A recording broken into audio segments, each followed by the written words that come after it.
Bem-vindos a mais um vídeo e hoje eu vou estar respondendo aí uma das grandes questões, né, um dos grandes mistérios da humanidade, que é quando que eu devo parar de testar. Eu vou passar aí várias dicas que, né, eu vou tentar ser bem genérico. Por quê? Porque na maioria das vezes essa pergunta ela deve ser respondida dentro de um determinado contexto, dentro de um determinado time, produto, prazos com determinadas características, tecnologias, enfim, dentro de um determinado contexto. E as dicas que eu vou passar aqui, elas são bem mais genéricas e por isso elas servem aí em vários contextos diferentes. Beleza?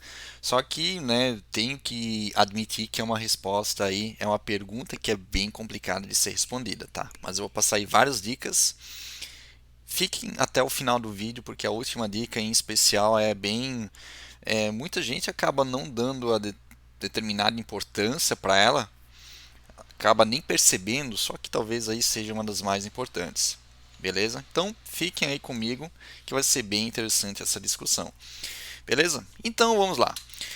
Primeiro, quando que eu devo parar de testar?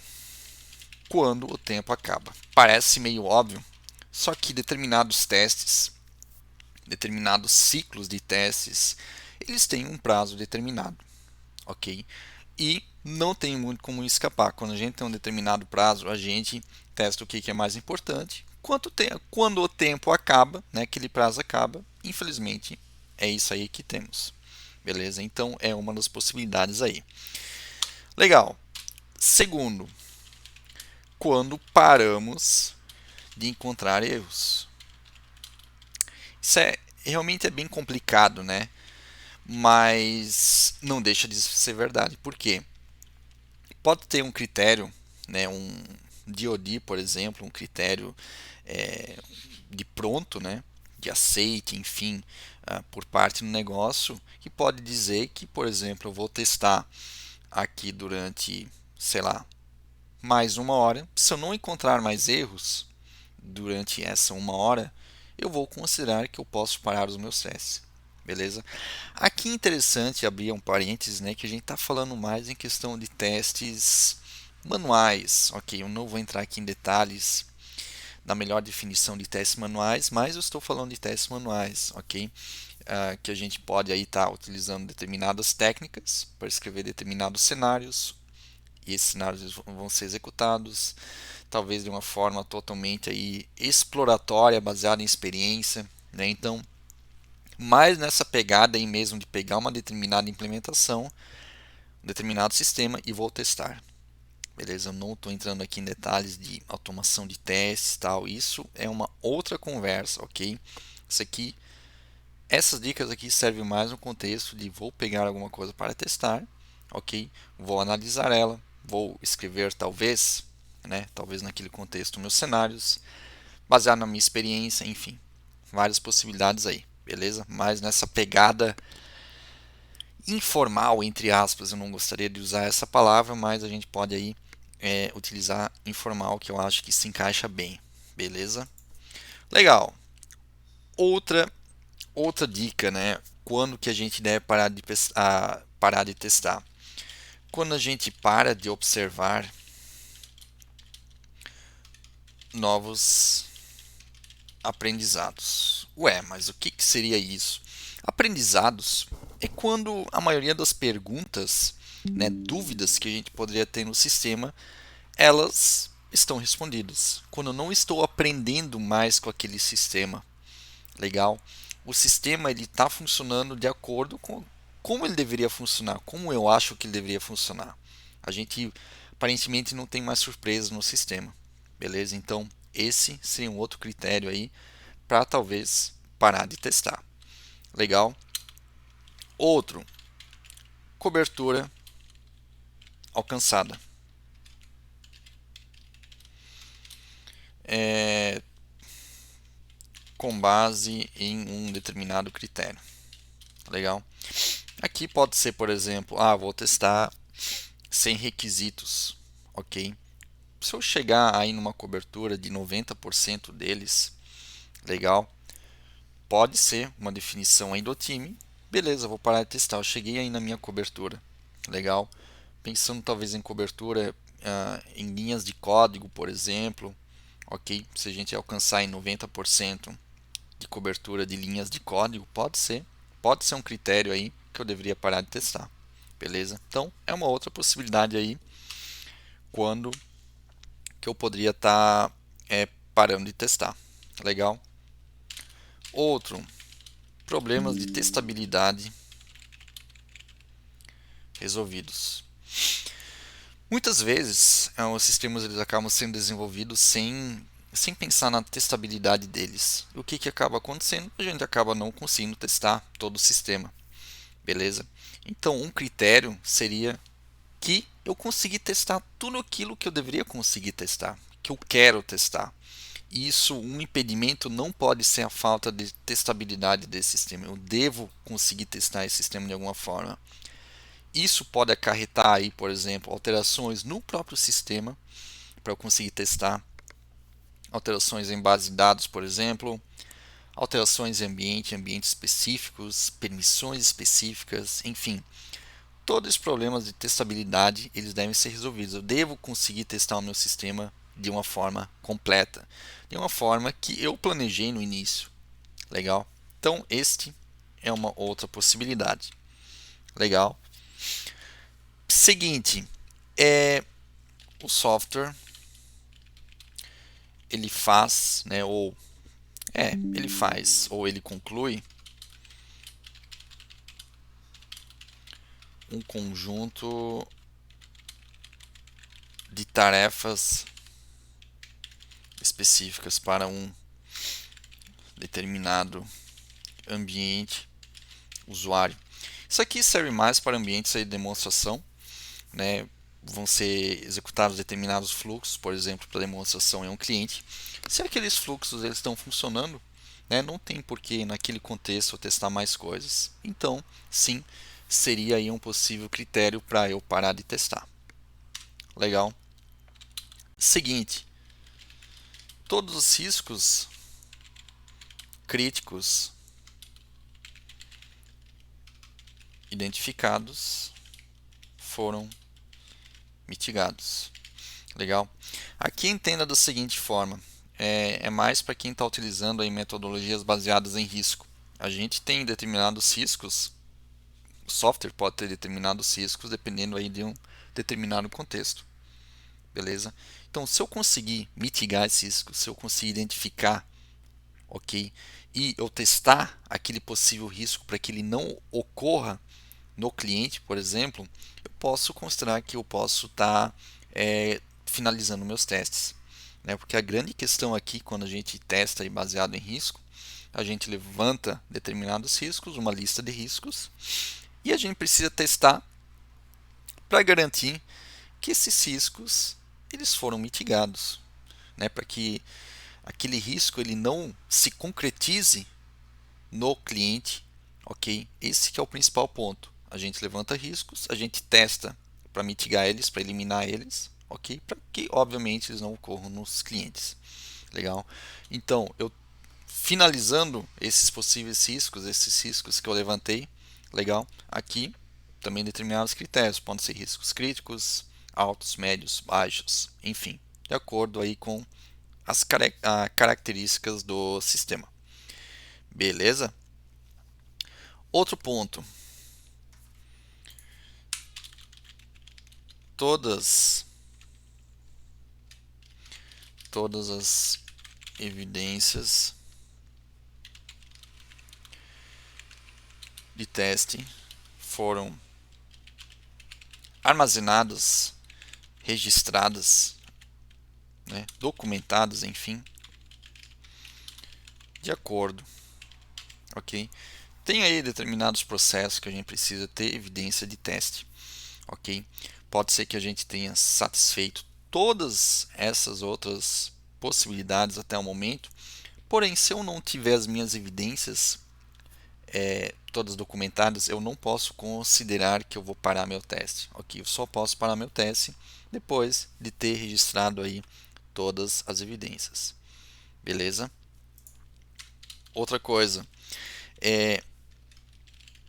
testes foram revisados e talvez avaliados, né, de acordo com determinados processos. Alguns processos eles são bem rígidos, né, eles são muito bem feitos e obviamente eles são feitos daquela maneira para garantir um determinado nível de qualidade. Legal? E a gente não pode considerar esses testes finalizados até que eles tenham sido revisados e avaliados. Por quê? Geralmente nesses processos que eles são muito rígidos, existe um processo ali dentro formal de revisão e avaliação daquele teste. E sim, a gente pode estar encontrando algum item aí que não foi testado e que é importante para esse outro revisor, que normalmente pode ser um QA é mais experiente, enfim. Então a gente não pode considerar os nossos testes finalizados, que eu vou parar de testar, porque aqui, caso eu não tenha feito essa revisão ainda, podem surgir aí novos testes para eu testar. Beleza? Então isso é bem importante também. Eu já vi acontecer na prática, tá? Então não é simplesmente aqui na teoria um negócio que eu estou inventando, eu já vi acontecer. Legal? Seguinte, mais um item, mais um item. Seguinte, bugs críticos não observados, ok? Isso pode ser um critério para eu parar de testar. Se em um determinado período de tempo eu não encontrar nenhum bug crítico, ok? Eu posso talvez parar de testar aquele sistema. De novo, né? Aqui todas essas dicas elas são muito genéricas, ok? Para a gente tentar encaixar, para vocês encaixarem aí no contexto de vocês. Então, a principal ideia aqui é levem isso em conta ao montar a estratégia de vocês. Beleza? Então, bugs críticos, normalmente bugs críticos eles são classificados dessa maneira porque eles inviabilizam uma determinada funcionalidade do sistema. Ok? O cliente ele não consegue utilizar aquele sistema. Beleza? Então, bugs críticos eles realmente devem ter uma atenção especial aí nesse contexto. Não aqui apenas quando eu devo parar de testar, mas por exemplo na liberação de um sistema, enfim, em vários outros contextos, bugs críticos eles são bem importantes. Beleza? Outro ponto.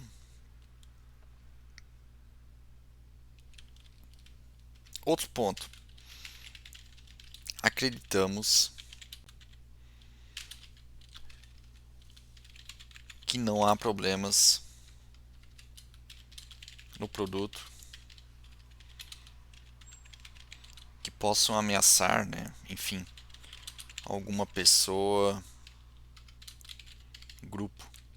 E aqui a gente pode entender de várias formas, né? Causando, por exemplo, danos, perdas, sentimentos, talvez, sentimentos ruins, ok? Isso pode ser muito grave, tá?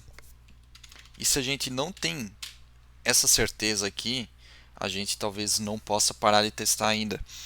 Isso aqui pode ser aí incluído, talvez, né, dependendo aí da estratégia que vocês estão utilizando, numa estratégia baseada em riscos, ok? Ao invés de ser algum item separado, eles podem ser considerados riscos que podem ser incluídos aqui. Legal? Depende aí muito da estratégia do contexto que vocês estão utilizando, beleza? Mas é uma ideia, são coisas aqui para serem levadas em consideração, pensando em danos materiais, perdas, enfim, sistemas médicos talvez que podem ameaçar uma vida, causar morte de pessoas, enfim. Então, tentem levar por esse lado também. Então, caso vocês não tenham essa resposta aqui clara, ok, pode ser que não seja o momento ainda de parar de testar. Pode ser que a gente precisa fazer mais testes para garantir isso. Legal. E o último, como eu falei aí, é um que tem é um pouquinho diferente, né? Às vezes a gente acaba não pensando muito nisso, mas o último item é o negócio. Aqui o negócio entenda, né, por empresa, time, stakeholder, enfim, né? ele tem informações suficientes sobre a qualidade, os riscos do produto, ok? Pode ser que todos esses itens aqui eles estejam atendidos, ok? Só que eu tenho informações suficientes, informações claras para os meus stakeholders, que eu escrevi errado, para os meus stakeholders, para o meu time, para a minha empresa.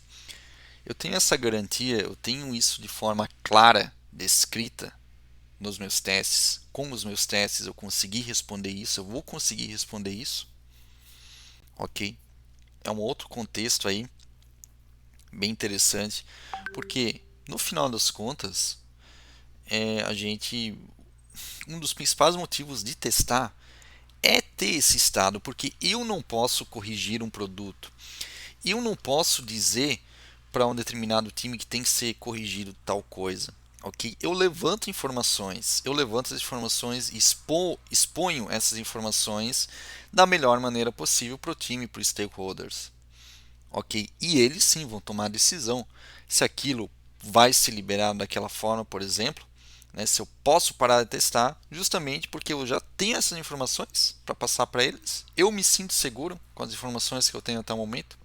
Então, fazer essa autoavaliação, se eu tenho as informações suficientes sobre a qualidade e risco do produto, talvez aí seja um dos mais importantes no final das contas, porque é para isso que a gente testa. A gente, obviamente, testa para encontrar bugs, quanto antes melhor, bugs já liberados, infelizmente, mas no final das contas a gente levanta as informações e leva para os interessados. Registra uma ferramenta de gerenciamento de bugs, de gerenciamento de qualidade, de gerenciamento do nosso trabalho aí, dependendo da ferramenta que vocês estão utilizando.